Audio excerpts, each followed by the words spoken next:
Welcome to amidaedutech.com. Subscribe to Amida Edutech for more updates. We now bring you a discussion on cabinet decisions. Ahead of Dussehra, the government today has approved some very important cabinet decisions. The general population will be very excited to know about the bonus that has been announced. Mr. Iyer, can you take us through some of these announcements that have been made today, especially the bonus scheme that has been announced? Who is it going to help, and how will people be able to avail of this particular opportunity? This announcement has come just ahead of the festival season, which has already started. But before Vijay Dashami, today we heard the Union Information and Broadcasting Minister say that the Union Cabinet has given its approval to pay productivity-linked bonus for the year 2019-2020 to 16.97 lakh non-gazetted employees of establishments like railways, ports, defence, EPFO, ESIC, etc., etc. And this will financial implication is about almost 3,000 crores. See, the basic thing we have to understand in this cabinet decision is that the government hopes this money will further create demand in the market.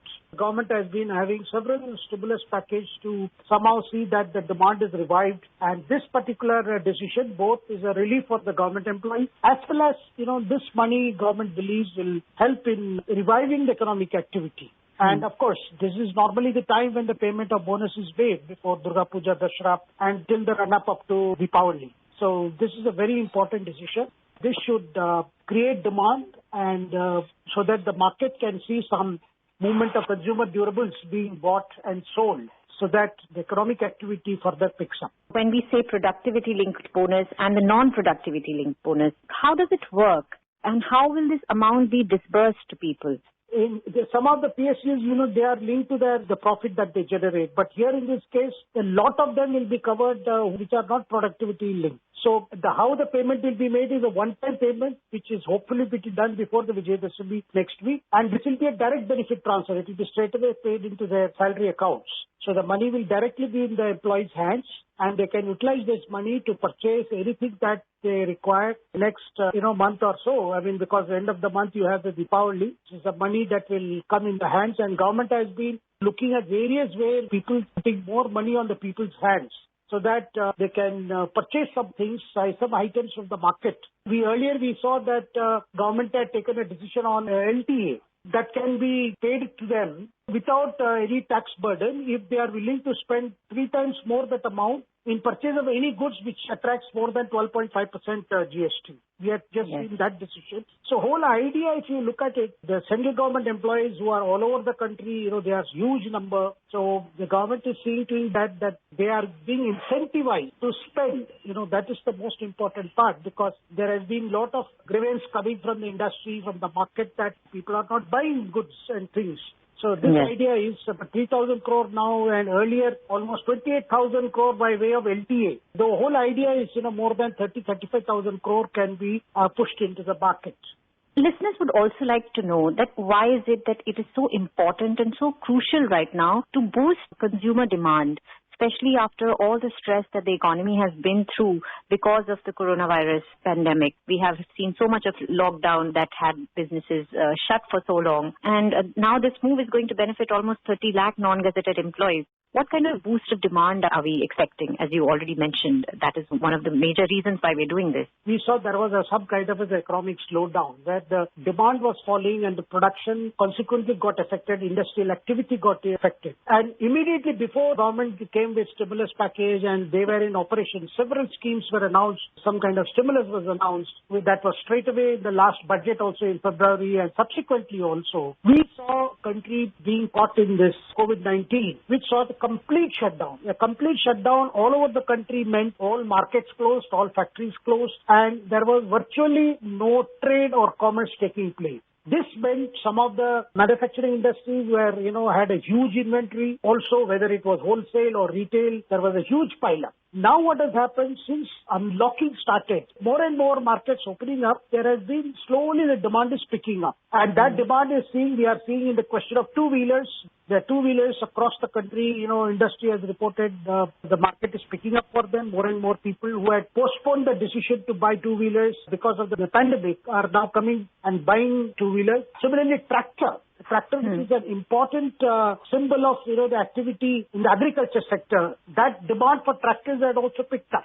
And similarly, automobile sector, we are seeing that light passenger vehicles, that is cars, small or medium cars, we saw that is also reviving. And this Puja season has seen. And one of the good, I would say, barometer for where the market is looking at the demand season is, we have seen the newspapers are suddenly having a lot of supplements and advertisements, both through online, e-bazaar. You are seeing that there is a renewed activity in terms of, offering good discounts to the customers and consumers. Now, the government's idea is that at this moment, a lot of goods, white goods particularly, whether it is refrigerators, television sets, or microwave ovens, or, all these are so many items, electrical goods and other items. And these items, normally during the festival season, starting from Dashera up to Diwali and little beyond, because then in between you have the wedding season also. Normally, this is the best time for the markets when traders look forward to doing their best sales. Because of the continued after effect of pandemic, and yesterday we saw the Prime Minister address the nation again cautioning the people to be careful, to wear masks, to follow the COVID protocol as they go about doing their business. So the idea is government believes people find some more money on their hands, then they will go about, purchasing goods, which can spur further economic activity. Otherwise, what is seen as the sluggish season will go away. Already there are signs it's going away. But this is to further incentivize people to buy things which they need or they plan to buy. So that is very important. And central government employees, they are a huge purchasing power in the country. So not only in Delhi, but in all state capitals. And similarly, state governments would also come with, matching incentives for their own employees. Because normally this is the time when the state governments also announce, Dashera kind of incentives. Do you think there is more that you would have expected from government after the LTC announcement and today's bonus announcement to spur demand in the economy? Is there something more that you'd like to happen in that area? Well, we heard the indications the other day from Finance Minister Nirmala Sitharaman ji saying that we have not yet closed the options of giving further stimulus package. So that itself is an indication that the Finance Ministry is also studying all proposals, and the government, as a whole, has been looking at how the economic parameters are working currently, and they are looking at, specific sector-wise, wherever dosage of incentives is required. Because instead of just, making some announcement and things rather not being reflecting in terms of the desired results, rather the government is very keen that the specific sectors are identified, specific steps are taken. And in this, we are seeing a lot of consultations between the Finance Ministry as well as the Reserve Bank of India. There is also an approval of the extension of the market intervention scheme for the procurement of apples in Jammu and Kashmir for the next financial year. So how do you see that decision and how will it work? Who will it benefit? We saw it, similar thing happening last year also, ever since Jammu Kashmir has been was made into a union territory along with Ladakh. We have seen that the government had tasked the National Agriculture Cooperative Marketing Federation, NAFED, with the task of procuring directly apples from farmers. And all these farmers directly paid also by the NAFED into their account. And last year also there was a good response to NAFED picking up some very good quality apple for sale not only in India but also to other overseas markets.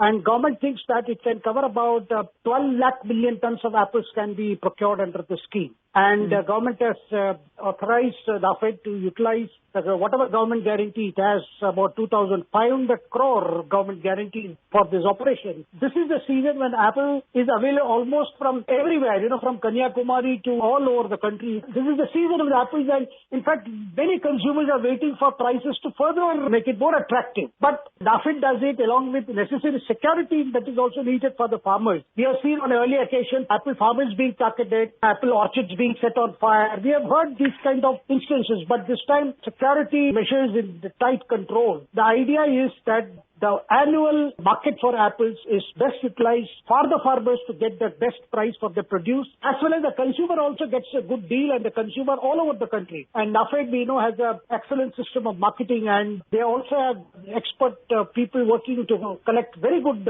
quality apples. The government has allowed NAFED to utilize the government guarantee of 2,500 crore for this operation, and the losses will be shared between the central government and the Union Territory administration of J&K on an equal basis. Now, some other interesting cabinet decisions today include the MOU that has been signed between India and Nigeria for the cooperation and in the exploration of the outer spaces, and this has been done for peaceful purposes. What is the significance of an MOU like this, and how does India stand to benefit by this? India is looking itself as a country that has reached the threshold of space exploration and cutting-edge space technology. So therefore, it is competing with other Western space agencies which are looking at Africa as an emerging market for space-related products. So we have seen that countries like Nigeria are looking at space technology for use in exploration, particularly for outer space exploration in terms of their oil resources, mapping of their oil resources and other related areas. So what we have seen is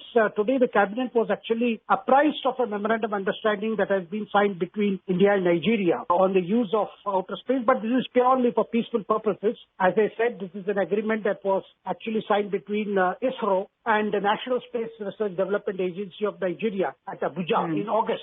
Now, this is actually giving post-approval for this project, and basically the ISRO will make available its, as I said earlier, whatever it has gained in terms of knowledge base, in terms of remote sensing, satellite communication, satellite-based navigation, and use of spacecraft, launch vehicles, space systems, and ground systems. Nigeria may be interested in sending its own satellite sometime in the future so that it can make practical application of the space technology.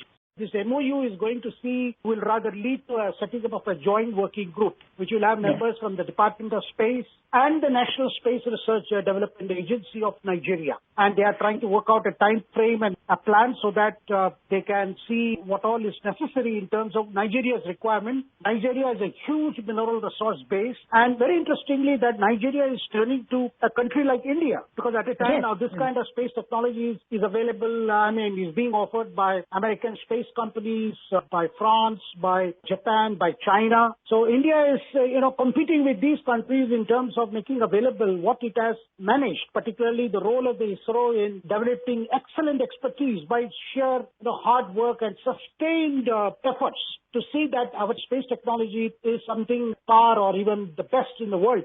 We have, to our credit, sending more than 100 satellites in one launch.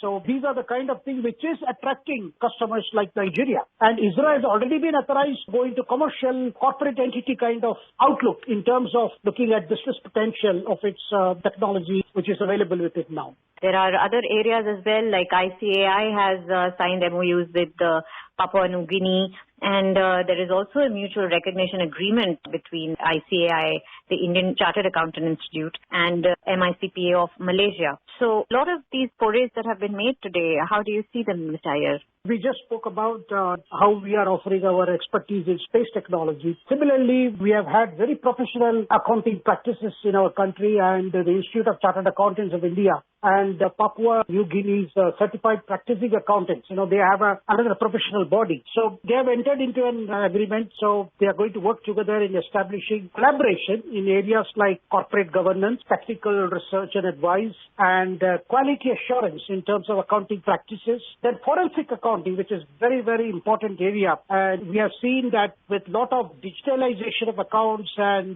trade practices and things like that, the forensic element, particularly where there are to plug the loopholes in terms of tax evasion, in terms of money laundering, these are being also curtailed. And a lot of it depends on the quality of accountants and accounting services that are available. And India is willing to share whatever accountancy professionalism that has been gained in this country. And Chartered Accountants of India will be looking at developing specific modules for Papua New Guinea. And it is going to encourage students to come here, their students to come here, and also introduce short-term professional courses in the domain of accounting, finance, and audit.